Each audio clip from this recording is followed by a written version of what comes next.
In our interconnected world, it's easy to overshare and expose ourselves to others, both in person and through the rapidly expanding realm of social media. While openness and vulnerability can be valuable for building meaningful relationships and fostering empathy, the ancient philosophy of Stoicism reminds us of the importance of guarding certain aspects of our lives. In this video, I'll discuss personal matters and situations that are best kept private. Privacy holds significant value in our lives, both strategically and for cultivating inner peace. So let's explore 11 things that Stoicism advises us to keep private, shedding light on the philosophy's enduring relevance in the modern world. Number 1. The battles you fought in the past. Alright, so here's the deal, we've all got our personal battles, those rough patches in life that test our mettle. But here's the kicker, not everyone needs to know about them. Seriously, it's not a secret to keep people out, but rather a way to keep your peace. Think about it. You've been through some tough stuff. Maybe it was a rough breakup, a job loss, or a health scare.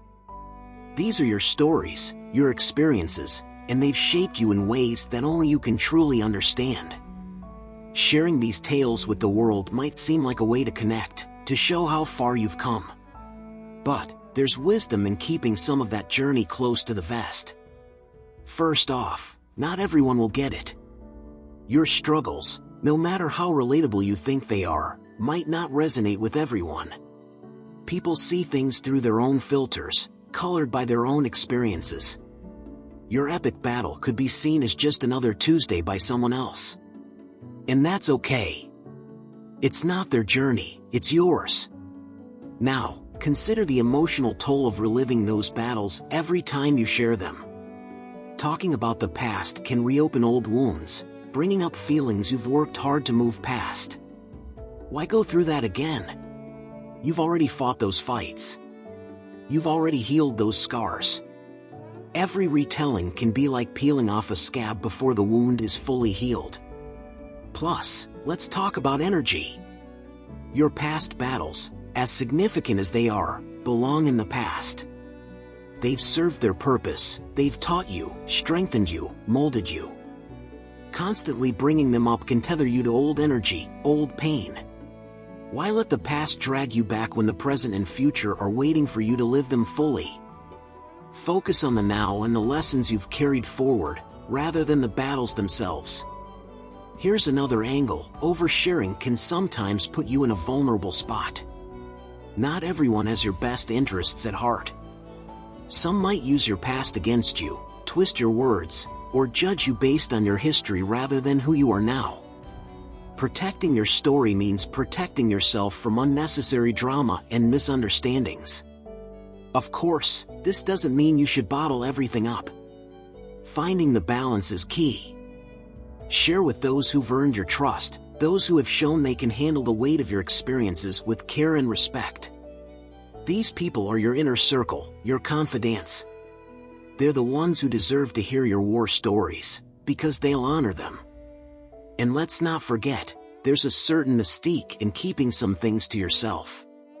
It's not about being secretive, it's about being selective.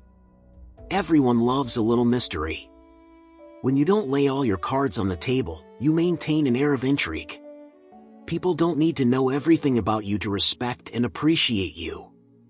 Sometimes, the less they know, the more they'll wonder, and that's not a bad thing.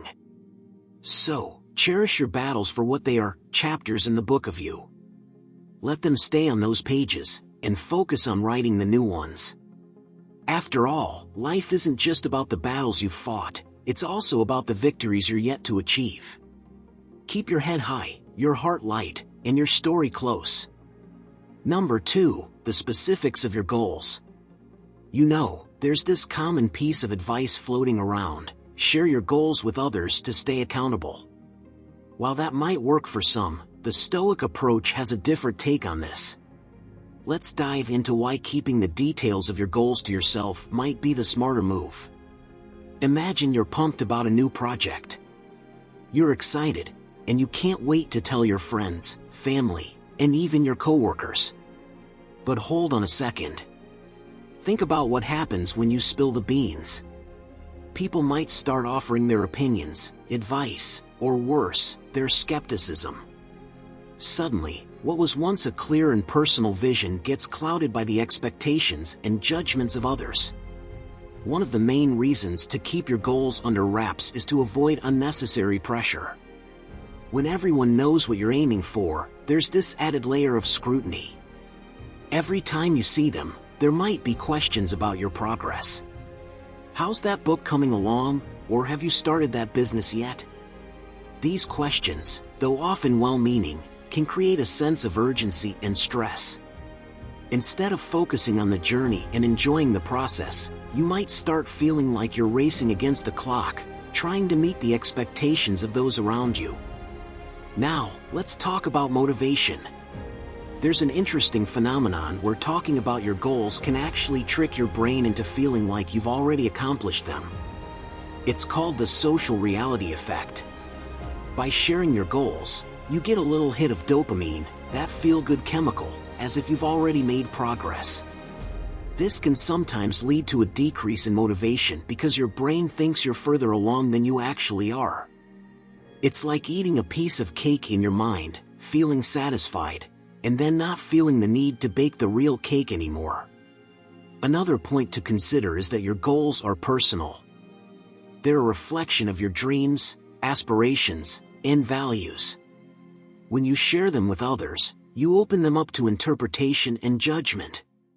What if someone doesn't understand your vision? What if they think it's unrealistic or silly? Their doubts can seep into your subconscious, making you second-guess yourself. This can be particularly harmful if you're still in the early, fragile stages of pursuing your goal, where confidence is crucial. Stoicism teaches us to focus on what we can control. Your goals, your effort, and your attitude are all within your control. Other people's opinions? Not so much. By keeping your goals to yourself, you maintain control over them. You decide how and when to take action without external influences swaying your decisions. This autonomy is empowering and can lead to a more genuine and fulfilling pursuit of your objectives. There's also a certain magic in the quiet hustle. Working on your goals in silence can build a sense of inner strength and resilience. It becomes a personal challenge, a test of your own willpower and determination. When you achieve those milestones, the satisfaction is purely yours. You don't need external validation to feel proud of your accomplishments. But hey, this doesn't mean you have to go it completely alone. It's still important to have a support system. Sharing your general direction or seeking advice on specific challenges can be helpful. The key is to keep the core of your goal, the specifics that matter most to you, close to your chest. This way, you protect the essence of your vision while still benefiting from the wisdom and support of those you trust.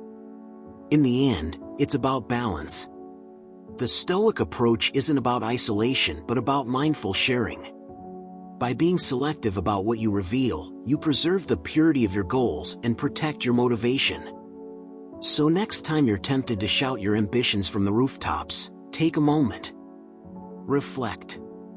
Ask yourself if sharing this detail serves you or if it's better kept as your own little secret. Embrace the quiet power of personal ambition, and let your actions speak louder than your words. Number 3, your financial situation. Next, let's talk about money. Specifically, why you might want to keep your financial situation a bit of a secret. You see, our relationship with money is deeply personal. It's tied to our sense of security, our ambitions, and sometimes, our very identity. Sharing too much about your financial status can lead to all sorts of complications, and not just the obvious ones. Imagine you're at a gathering, and the topic of income comes up. You casually mention how much you earn. Suddenly, the dynamics in the room shift. Some might see you differently, maybe with envy, maybe with pity, depending on their own situation. It's like opening Pandora's box. Once the info is out there, you can't take it back. Now, let's say you're doing well financially. Awesome, right? But if you start talking about your success, you might unintentionally make others feel inadequate. It's not that you're bragging, but money can be a touchy subject. People might start viewing you through the lens of your bank account, rather than your character. Friends might expect you to foot the bill more often, or acquaintances might come to you with loan requests. It can create a weird imbalance in relationships. On the flip side, if you're struggling, broadcasting your financial woes can also be problematic. People might offer unsolicited advice or worse, pity. While some might genuinely want to help, others might see your situation as a cautionary tale or, even worse, as gossip fodder. It can be exhausting to navigate these reactions when you're already dealing with financial stress. Then there's the professional realm. Sharing your salary or financial details at work can stir up a hornet's nest. Colleagues might compare earnings, leading to resentment or competition. If your boss finds out you've been discussing your pay, it could lead to uncomfortable conversations or even impact your career growth. Transparency has its place, but when it comes to money, discretion often serves you better. In the world of social media, where oversharing is the norm, keeping your financial situation private is a rebellious act of self-preservation. We live in an age where people flaunt their wealth, or their perception of it, with luxury cars, designer clothes, and extravagant vacations. But this curated version of life is often just that, curated. It doesn't reflect the whole picture, and comparing yourself to these snapshots can lead to unnecessary stress and dissatisfaction. Let's also talk about scammers. Yep, they're out there, lurking, waiting for a chance to exploit any piece of financial information you drop. By keeping your financial details under wraps, you're safeguarding yourself from potential fraud and identity theft. It's a simple step with significant benefits. So, what does Stoicism say about all this? The Stoics would advise against getting too attached to external things, including money. Marcus Aurelius wrote about focusing on what you can control and letting go of what you cannot. Your financial situation, to a certain extent, can be influenced by your actions, but the opinions of others are entirely out of your hands. Keeping your finances private helps you maintain a sense of inner tranquility, unruffled by external judgments or expectations. Money, in the Stoic sense, is a preferred indifferent.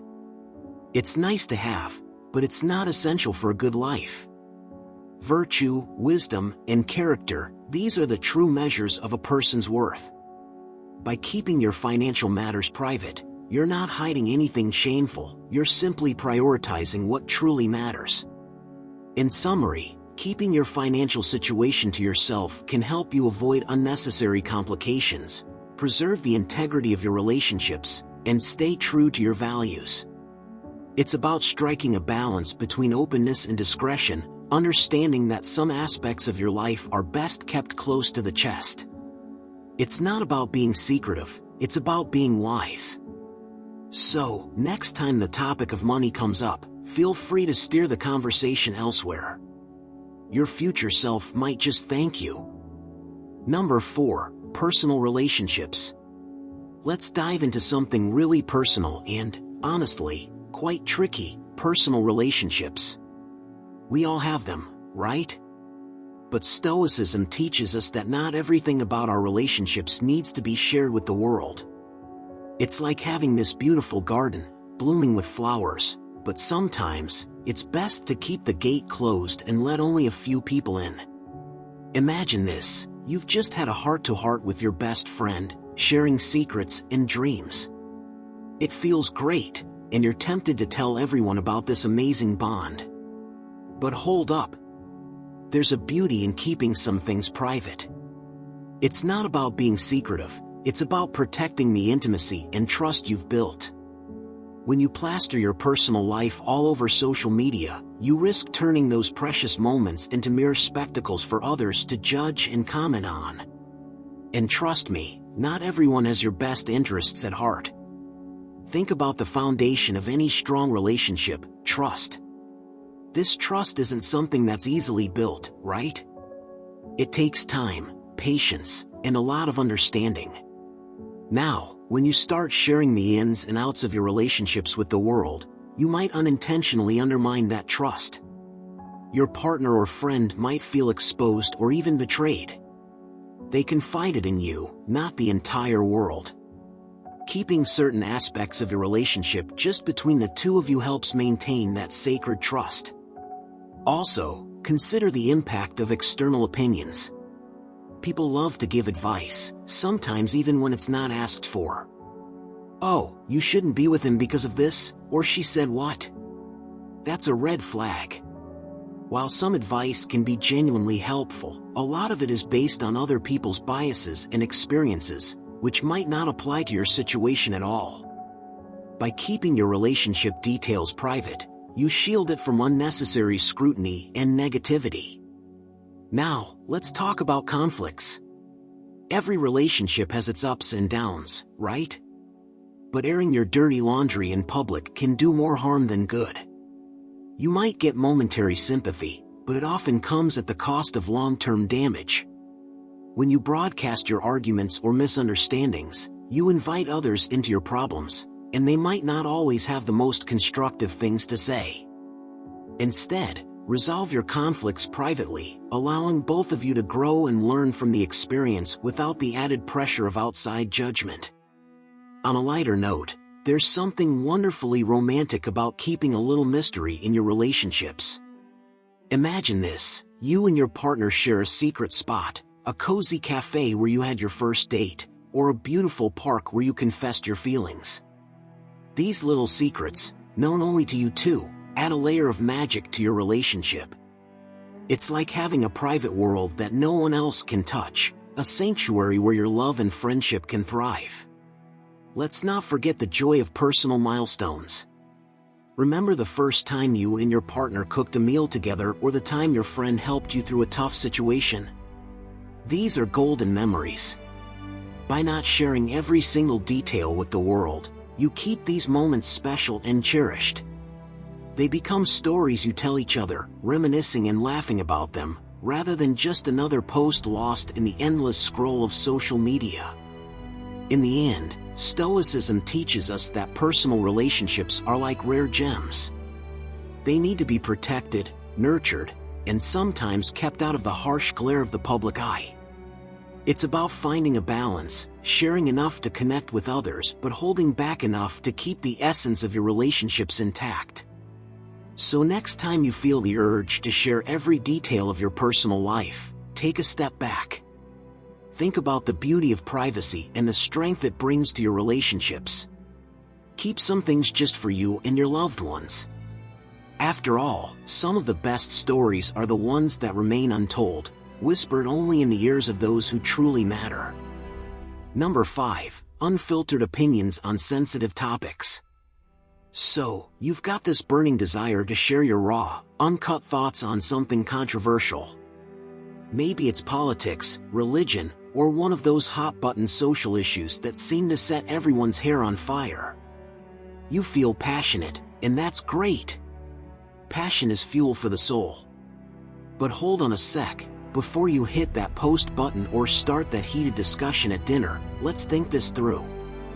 First off, the Stoics were all about inner tranquility and avoiding unnecessary disturbances. They believed in the idea of controlling what you can and letting go of what you can't. Now, when you throw your unfiltered opinions into the mix, you're potentially stirring up a whole lot of trouble. Think about it, people are diverse.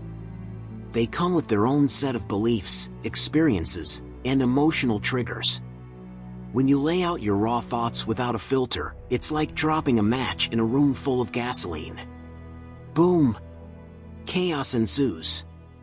Remember, Marcus Aurelius once said, "If it is not right, do not do it. If it is not true, do not say it." This doesn't mean you shouldn't express your opinions, but rather, do so with a sense of responsibility. Consider the impact of your words. Will they cause unnecessary pain or conflict? Are they likely to provoke a defensive reaction that leads to an argument rather than a constructive discussion? Here's the thing, unfiltered opinions can often come off as abrasive or insensitive, even if that's not your intention. People are naturally protective of their views, especially on sensitive topics. When you present your thoughts without considering how they might be received, you risk alienating friends, family, and colleagues. And let's face it, maintaining good relationships is a key component of a peaceful, stoic life. Now, let's talk about the art of timing and context. Stoicism teaches us the importance of understanding the right time and place for everything. It's like knowing when to play a certain card in a game. There's wisdom in holding back until the moment is right. Blurting out your unfiltered thoughts in a heated moment can backfire spectacularly. Instead, take a breath, reflect, and choose your words carefully. A well-thought-out opinion, shared at the right moment, can be far more impactful and less likely to cause a ruckus. Think about social media for a moment. It's a platform where unfiltered opinions run rampant.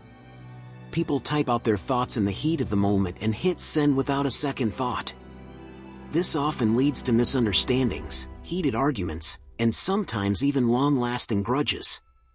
Stoicism encourages us to step back from the impulse to react immediately. Instead, pause, consider, and then respond, or maybe choose not to respond at all.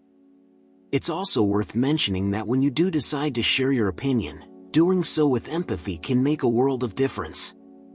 Imagine yourself in the other person's shoes. How would you feel receiving such an unfiltered critique? A bit of kindness and consideration can go a long way in making your message more palatable. Remember, it's not just about what you say, but how you say it. In essence, Stoicism isn't about bottling up your thoughts or being overly cautious to the point of inaction. It's about finding that sweet spot where you can express yourself honestly, yet thoughtfully. It's about being true to your principles while also respecting the principles of others. The Stoics were masters of balance. They knew how to navigate the delicate dance of personal expression and social harmony. So, next time you feel that urge to spill your unfiltered thoughts on a sensitive topic, take a moment. Reflect on the potential consequences. Weigh your words. Ask yourself if it's worth it. In doing so, you're not only practicing Stoicism, but you're also contributing to a more thoughtful, considerate world. And that, my friend, is a victory for us all. Number 6. Deep-seated anxieties and fears. First off, we all have fears. Some of us are terrified of public speaking, while others might be freaked out by spiders or heights. These are pretty common fears, and it's totally okay to share them with friends or family. But when it comes to those deeper, more personal anxieties, the ones that gnaw at your soul and keep you up at night, spilling the beans might not be the best idea. Why, you ask? Well, let's explore that. The Stoics believed in maintaining a calm and composed exterior. It's not about pretending to be invincible or emotionless, it's about cultivating a sense of resilience and control over your emotions. When you constantly share your deepest fears and anxieties, you risk becoming overly reliant on others for comfort and reassurance. This can create a cycle where you're always looking outward for solace instead of finding strength within yourself. Imagine you're constantly venting about your anxieties to your friends. At first, they might offer a shoulder to cry on or words of encouragement. But over time, this can become draining for them. They might start to feel overwhelmed or even helpless because they can't fix your problems. And let's be real, no one likes to feel like a burden. By keeping some of your deeper anxieties to yourself, you're not only protecting your own peace but also respecting the emotional boundaries of those around you. Now, let's talk about the power of perception. When you frequently share your deepest fears, you might inadvertently reinforce them. It's like feeding a stray cat, keep feeding it, and it keeps coming back. The more you talk about your anxieties, the more real and insurmountable they might seem. Stoicism teaches us to focus on what we can control and to accept what we can't. By keeping those deep-seated fears private, you're giving yourself the space to work through them internally, rather than magnifying them by constantly airing them out. There's also something to be said about the strength that comes from self-reliance. When you learn to manage your fears and anxieties on your own, you build inner resilience. It's like working out a muscle. The more you use it, the stronger it gets. Stoicism encourages this kind of inner strength. It's not about isolating yourself or bottling up your emotions to the point of breaking, but about finding a healthy balance where you can face your fears head-on without needing constant external validation. That being said, it's important to recognize when you do need help. Stoicism isn't about suffering in silence. If your anxieties and fears are overwhelming and you're struggling to cope, seeking help from a professional is absolutely the right thing to do. There's a difference between managing everyday anxieties and dealing with something that requires professional support. On the flip side, keeping your deep-seated anxieties to yourself doesn't mean ignoring them. Stoicism encourages self-reflection and personal growth. Take the time to understand your fears. Journal about them. Meditate. Find healthy outlets that allow you to process these emotions without constantly seeking external reassurance. By doing this, you're not only aligning with Stoic principles but also fostering a deeper sense of self-awareness and inner peace. In the end, it's all about balance. Share what you need to, but don't feel the need to expose every fear and anxiety to the world. Protect your peace, respect the emotional boundaries of others, and find strength within yourself. That's the Stoic way. Number 7, inner criticisms and self-doubts. Alright, let's talk about those pesky inner voices, the ones that always seem to pop up when you least expect it. You know the ones I mean, those critical, nagging thoughts that tell you you're not good enough, smart enough, or just plain enough. It's like having your own personal heckler following you around all day, pointing out every little mistake and flaw. Fun, right? But here's the thing, we've all got them. Yep, even the most confident, seemingly unshakable people out there have that inner critic whispering, or sometimes shouting, in their ear. So, if you're sitting there thinking you're the only one plagued by self-doubt, think again. You're in good company, my friend. Now, the question is, what do we do about these inner criticisms? Do we let them run the show, dictating our every move and decision? Or do we take a page out of the Stoic playbook and learn to manage them? Spoiler alert, the Stoics have some pretty solid advice on this front. First off, Marcus Aurelius, the Roman emperor and a Stoic philosopher extraordinaire, was all about acknowledging these thoughts but not letting them take over. He believed in observing these criticisms from a distance, almost like watching clouds drift by. They're there, sure, but they don't have to rain on your parade. Imagine you're standing on the shore, watching the waves crash in. Each wave is a self-doubt or inner criticism. They come, they go. Some are bigger and more intimidating than others, but they all eventually retreat back into the sea. The key is to stand firm, not get swept away by the tide. Easier said than done, right? Absolutely. But with practice, it becomes more manageable. One trick is to challenge these thoughts head-on. When that voice in your head says, "You're not good enough," ask yourself, says who? More often than not, you'll find that these criticisms are based on fear, not fact. Another strategy is to reframe these thoughts. Instead of seeing them as definitive truths, treat them as hypotheses. Just because your mind says something doesn't mean it's gospel. It's just one perspective, and it's often a pretty negative one. Try looking at the situation from a different angle. What would a friend say about you? Or a mentor? Or even your past self? And here's a wild idea. What if you tried being kind to yourself? Radical, I know. But seriously, give it a shot. When you catch yourself spiraling into self-doubt, take a moment to breathe and say something kind to yourself. It doesn't have to be anything grandiose. Even a simple "you're doing your best" can make a world of difference. let's not forget the power of action. The Stoics were big on taking action despite fear and doubt. It's easy to get stuck in your head, ruminating on all the ways things could go wrong. But taking that first step, however small, can break the cycle of negative thinking. Plus, action often leads to evidence that contradicts your self-doubts. You might find that you're more capable than you give yourself credit for. And finally, remember that it's okay to ask for help. Stoicism doesn't mean going it alone. Marcus Aurelius had his mentors and friends, and so should you. Whether it's talking to a trusted friend, a coach, or a therapist, getting an outside perspective can be incredibly grounding.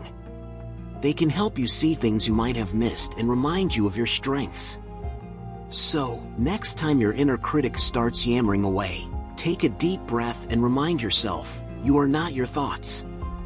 You have the power to choose how you respond to them. And if all else fails, remember that even Marcus Aurelius had his bad days. It's all part of the human experience.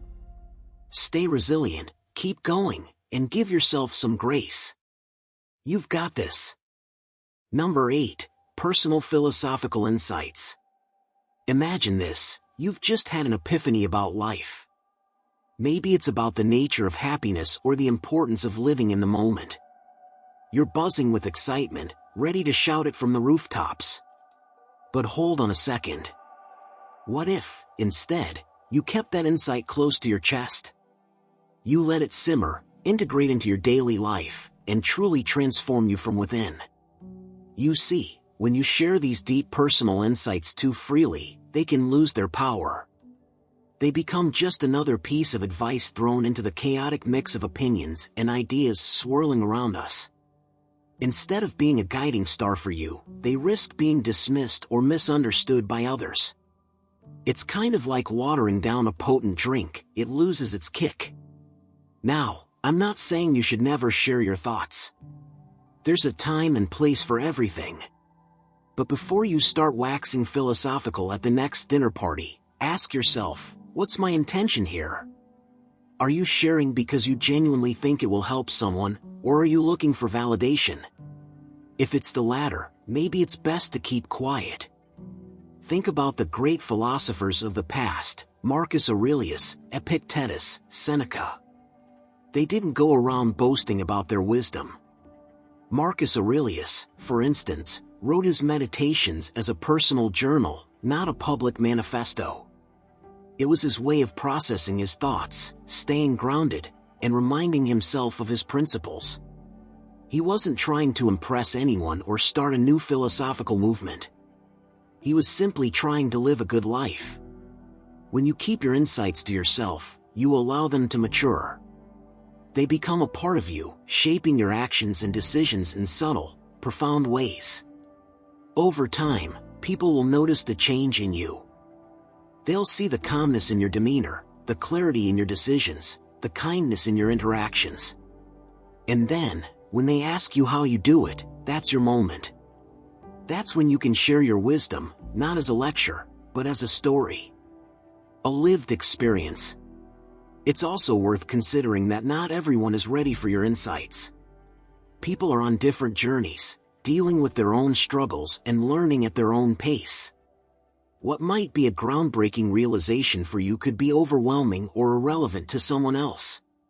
By keeping your insights private, you respect their journey. You give them the space to find their own path, make their own discoveries, and grow at their own pace. Another angle to think about is the value of silence. In a world that's constantly shouting for attention, silence is a powerful statement. It's a way of saying, I don't need external validation. I'm confident in my beliefs and content in my journey. It's a quiet strength that speaks volumes. So, next time you have a profound thought, savor it. Let it sink in. Reflect on it in your journal, meditate on it during a walk, or simply sit with it in silence. Let it change you, guide you, and deepen your understanding of the world. And when the time is right, when someone genuinely seeks your perspective, share it with humility and grace. In the end, Your personal philosophical insights are your own. They're the result of your unique experiences, challenges, and reflections. They're precious and powerful, not because of their grandeur, but because of the quiet strength they give you. So, guard them well, and let them be a beacon for you in the journey of life.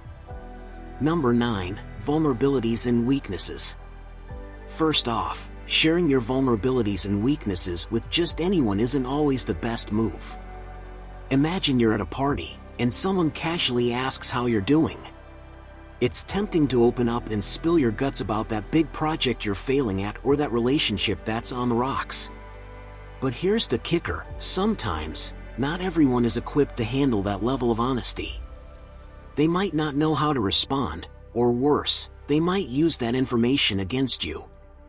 People can be judgmental, and that's just a fact of life. So, what's a Stoic to do? Keep those vulnerabilities close, my friend. It's not about pretending they don't exist or shoving them into some dark corner of your mind. It's about knowing when and where to share them. Think of it like this: your vulnerabilities are like delicate plants. They need the right environment to grow and be nurtured. Share them with the wrong person, and they might get trampled. You know who's great at handling your vulnerabilities? Someone who genuinely cares about you. Maybe it's a close friend, a family member, or even a therapist. These are the people who can offer support and guidance without judgment. They can help you navigate your weaknesses and turn them into strengths. It's not about airing your dirty laundry for everyone to see. It's about seeking help from those who truly want the best for you. Marcus Aurelius, that wise old Roman emperor, had a lot to say about this. He wasn't one to parade his weaknesses around for all to see. Instead, he reflected on them privately, in his journal. He acknowledged his flaws and worked on them in silence. There's something powerful about that. It's like having a quiet conversation with yourself, acknowledging that you're not perfect, but committing to self-improvement. But here's the flip side: don't bottle everything up to the point where you're bursting at the seams. Stoicism isn't about being a stone-cold statue. It's about finding balance. You need to acknowledge your vulnerabilities to yourself first. Own them. Accept them. And then, decide who in your life has earned the right to hear them. Let's talk about work for a minute. In a professional setting, sharing your weaknesses can be a double-edged sword. On one hand, a bit of vulnerability can make you more relatable and approachable. On the other hand, you don't want to give anyone the ammunition to doubt your capabilities. So, here's a tip: share strategically. If you're struggling with a project, it's okay to ask for help, but frame it in a way that shows you're proactive and committed to finding a solution. Something like, "I'm hitting a roadblock with this task. Do you have any insights that could help me push through?"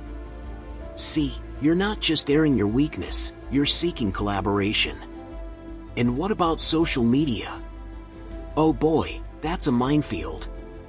It's easy to get caught up in the highlight reel, where everyone seems to be living their best life. But oversharing your struggles online can backfire. Not everyone on your friend list has your best interests at heart. Instead of a supportive response, you might get unsolicited advice or, worse, silence. If you must share, do it thoughtfully. Maybe post about overcoming a challenge rather than venting in the heat of the moment. Remember, being stoic doesn't mean being invulnerable. It's about understanding your weaknesses and managing them wisely. It's okay to be vulnerable with yourself. In fact, it's necessary. Self-reflection is a cornerstone of Stoicism. By acknowledging your weaknesses, you can work on them, turning them into strengths over time. In the end, vulnerabilities are part of what makes us human. They're not something to be ashamed of, but they're also not something to be broadcasted to the world. Share them wisely, protect them fiercely, and use them as stepping stones on your path to becoming a better version of yourself. Number 10. Spiritual practices and rituals. Imagine this: you're up before the sun, meditating in your cozy corner, maybe a candle flickering gently beside you. This is your sacred time, a ritual that centers you, prepares you for whatever the day throws your way. Sharing this might sound harmless, but think about how it could be perceived. Your well-meaning routine could quickly become fodder for misunderstanding or, worse, judgment. Let's break it down. Spiritual practices and rituals are like fingerprints, uniquely ours. They're crafted from our experiences, our beliefs, our needs. What calms your mind might not even make sense to someone else. Picture telling your coworker about how you chant mantras every morning. Some might find it enlightening, but others could see it as odd. And there you go, something precious to you, now a topic for office gossip. Now, here's the thing. When you expose these rituals to others, you risk diluting their power. These practices are potent because they're personal. They're crafted from our unique blend of history, culture, and spirituality. When shared, they can lose that magic, becoming mere activities rather than transformative experiences. Ever noticed how our deepest spiritual moments are often solitary? There's a reason monks retreat into silence, why people embark on solo pilgrimages. It's in solitude that we truly connect with the divine, the universe, or whatever higher power we believe in. Sharing these moments can sometimes feel like trying to describe a sunset to someone who wasn't there. It just doesn't translate. Take journaling, for instance. Many of us pour our hearts out on paper, exploring our fears, hopes, and dreams. This ritual can be incredibly cathartic, helping us navigate life's complexities. Now, imagine sharing your journal with others. The raw, unfiltered thoughts you jot down might be misunderstood or criticized, turning a therapeutic practice into a source of anxiety. There's also the aspect of external validation. When we share our spiritual practices, we might unconsciously seek approval. Will they think it's cool? Will they get it? This craving for validation can taint the purity of our rituals. Spirituality is meant to be a sanctuary from the chaos of the world, not another arena for seeking likes or acceptance. Let's not forget about the social dynamics. We live in a world that loves to label and categorize. Share your spiritual practice, and you might find yourself pigeonholed. Oh, she's into that new age stuff, or he's super religious. These labels can be limiting, reducing the richness of our spiritual lives to mere stereotypes. So, how do we navigate this? How do we protect our sacred rituals while living in an interconnected world? It's about boundaries. It's perfectly okay to keep some things to yourself. Not every part of our lives needs to be shared or explained. There's power in mystery, in holding some things close to our chest. Of course, this doesn't mean we can't ever discuss our spirituality. Finding like-minded individuals who share our beliefs can be incredibly enriching. But it's about discernment, knowing when and with whom to share. It's about preserving the sanctity of our practices while also finding community. In the end, our spiritual practices and rituals are our personal anchors in a turbulent world. They're our private dialogues with the universe, our moments of stillness amid the noise. Keeping them to ourselves isn't about secrecy, it's about preserving their integrity, their power. So, next time you light that candle or sit in meditation, relish the solitude. It's your moment, just for you, and that's perfectly okay. Number 11, Secrets of your Self-Discipline Methods. Alright, let's dive deep into something crucial yet often overlooked, the secrets of your self-discipline methods. Now, I get it, talking about self-discipline can seem a bit dry, but stick with me here. We're not going for a lecture, we're aiming for a heart-to-heart chat. Imagine you've found this killer technique that helps you wake up at 5 a.m. every day, hit the gym, and crush your goals like a pro. It's your secret sauce, your golden ticket to productivity. But should you broadcast this to everyone you meet? Probably not. Here's why keeping it under wraps might be the best move. First off, let's talk about the magic of mystery. When you keep your self-discipline techniques to yourself, you maintain a sense of personal power. It's like having a secret weapon that gives you an edge. Think of it like Batman. He doesn't go around telling everyone how he trains or what gadgets he uses. He just gets the job done. There's something incredibly empowering about having a personal method that's yours alone. It's a part of what makes you, well, you. Now, let's get into the practical side of things. Ever noticed how when you share a goal or a technique, you get a flood of advice? Everyone suddenly becomes an expert, giving you tips on how to tweak or improve your method. It can be overwhelming and, honestly, a bit annoying. You might find yourself second-guessing your approach, even if it's been working perfectly for you. Keeping your methods private shields you from this unsolicited input and helps you stay focused on what works for you. Another thing to consider is the potential for judgment. We all have different ways of staying disciplined. Maybe your method involves a bit of tough love or unconventional routines. When you share these, you open yourself up to criticism. People might not understand your approach and could judge you for it. By keeping it to yourself, you avoid this negativity and protect your mental space. Then there's the social pressure aspect. Once you share your techniques, there's an unspoken expectation to stick to them perfectly. You might feel pressured to maintain an image of flawless discipline, which isn't realistic. Everyone slips up now and then. When your methods are private, you give yourself room to be human, to make mistakes, and to get back on track without feeling like the world is watching. Let's not forget the element of surprise. When people see your consistent results but don't know the magic behind it, it adds a layer of intrigue. They might wonder how you're always so on top of things. It sets you apart in a subtle yet powerful way. And who doesn't like a bit of mystery? Also, let's be real, sometimes, talking about your methods can dilute their effectiveness. The more you talk about it, the less it feels like a sacred ritual and more like just another task. Keeping it close to your chest helps maintain its specialness, its sanctity. It's like your personal ritual, something that grounds you and keeps you centered.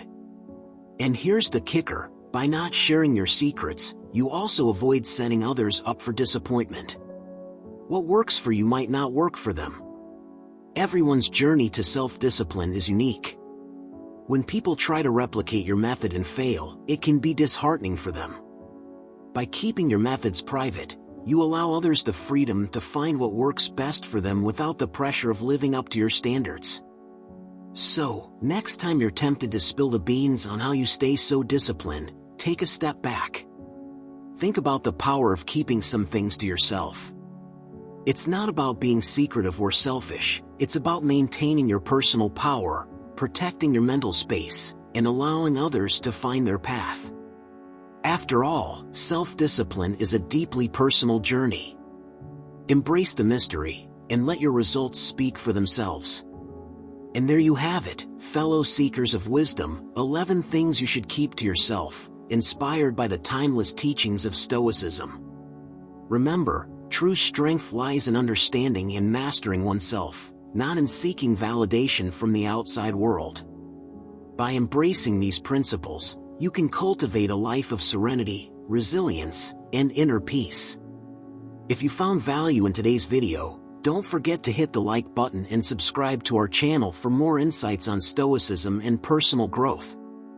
Your journey to a more enlightened and stoic life is just beginning, and we're here to walk it with you every step of the way.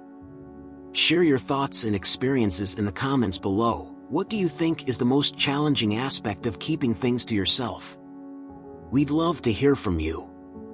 Until next time, stay strong, stay stoic, and keep striving for greatness. Thanks for watching.